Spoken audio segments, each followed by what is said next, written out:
Hello నమస్తే welcome to Vikram TV. గంటల వ్యవధిలో నేలమట్టమైపోయిన ఎన్ కన్వెన్షన్ సెంటర్ కు బాగా ఖరీదైన నేపథ్యమే ఉంది.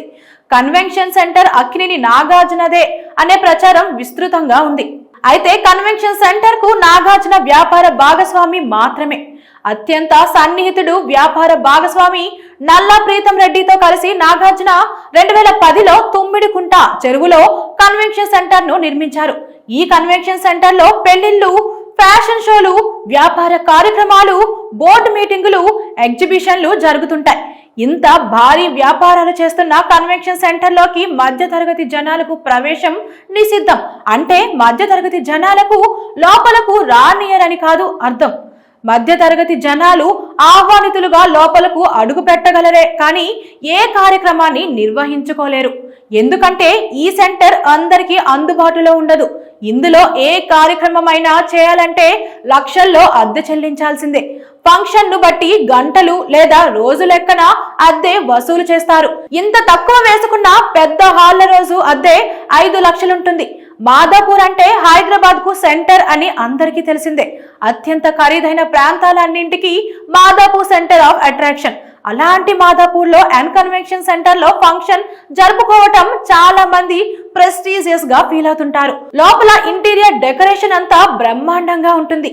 3.30 ఎకరాల్లో N3 ఎంటర్ప్రైజెస్ పేరుతో నిర్మించిన ఎన్ కన్వెన్షన్ సెంటర్ లో మొత్తం 4 భారీ హాళ్లున్నాయి. 27,000 చదరపు అడుగుల్లో భారీగా ఉండే సెంటర్ హాలులో వివాహాలు, ఫ్యాషన్ షోలు, పెద్ద పెద్ద కంపెనీల కార్యక్రమాలు, అత్యంత ప్రముఖుల ఇళ్లలో వివాహాలు, సినిమా ఫంక్షన్లు జరుగుతుంటాయి. ఇందులో ఒకేసారి 3,000 మంది కూర్చోవచ్చు. ఈ సెంటర్ కు అనుకునే ఓపెన్ ఎయిర్ పద్ధతిలో మరో 37,000 చదరపు అడుగుల విస్తీర్ణంలో అందుబాటులో ఉండేది. ఇందులో కూడా రకరకాల ఫంక్షన్లు చేసుకునేవారు. డైమండ్ హాల్ పేరుతో 5,000 చదరపు అడుగుల హాల్ మరొకటి ఉండేది. 500 సిట్టింగ్ కెపాసిటీతో చిన్నపాటి వివాహాలు, పుట్టినరోజులు, కంపెనీ ఉత్పత్తులు, ఆవిష్కరణలు జరిగేవి. చివరిగా ఓపెన్ ఎయిర్ వెన్యూ అని 26,000 చదరపు అడుగుల స్థలం ఉండేది. దీనికి పక్కనే 7,000 చదరపు అడుగుల విస్తీర్ణంలో అనెక్స్ హాల్ ఉండేది. ఏ హాలు తీసుకున్నా, ఓపెన్ ఎయిర్ లో ఫంక్షన్ చేసుకున్నా డెకరేషన్ మాత్రం అదిరిపోయినట్లుండేది. అత్యంత అధునాతనంగా నిర్మించిన హాళ్లు, వాటికి ఆనుకునే 3 వైపులా చెరువు ఉండేది. ఒకవైపు సైబరాబాద్, మరోవైపు గుట్టల మధ్యలో తుమ్మిడికుంట చెరువు ఉండేది. ఒకప్పుడు 29 ఎకరాల్లో ఉన్న తుమ్మిడికుంట చెరువు 19 ఎకరాలు కబ్జాకు గురై ఇప్పుడు 10 ఎకరాలకు కూచుచుంకుపోయింది. కబ్జా చేసి నిర్మించిన వాటిల్లో ఎన్ కన్వెన్షన్ సెంటర్ కూడా ఒకటి.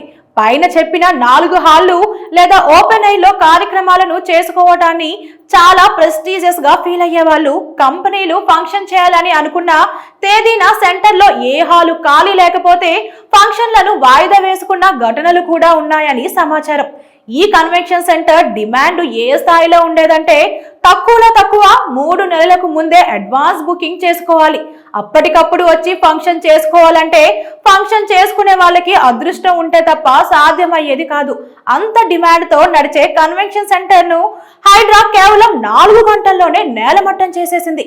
శాటిలైట్ ఇమేజెస్ తో తుమ్మిడికుంట చెరువును ఆక్రమించి కన్వెన్షన్ సెంటర్ నిర్మించినట్టు స్పష్టంగా తెలుస్తోంది. అయితే కన్వెన్షన్ సెంటర్ కోసం తాను ఒక్క అంగుళం కూడా చెరువును ఆక్రమించలేదని నాగార్జున ఎలాగ చెబుతున్నారో అర్థం కావడం లేదు. 3.30 ఎకరాల కన్వెన్షన్ సెంటర్ విస్తీర్ణంలో 1.12 ఎకరాలు ఫుల్ ట్యాంక్ లెవెల్, 2.18 ఎకరాలు బఫర్ జోన్ లో ఉన్నట్లు స్పష్టంగా తెలుస్తోంది. అంటే 2 విధాలుగానే నాగార్జున చెరువును ఆక్రమించి కన్వెన్షన్ సెంటర్ నిర్మించినట్లు అర్థమవుతోంది. సెంటర్ లోని హాలు అద్దె రోజుకు 5 లక్షల రూపాయలంటే పెద్ద హాళ్లు, దానితో పాటు చిన్నవి, దానితో పాటు ఓపెన్ ఎయిర్ అద్దె అంతా కలిపి తక్కువలో తక్కువ 20 లక్షల ఆదాయం వచ్చేది.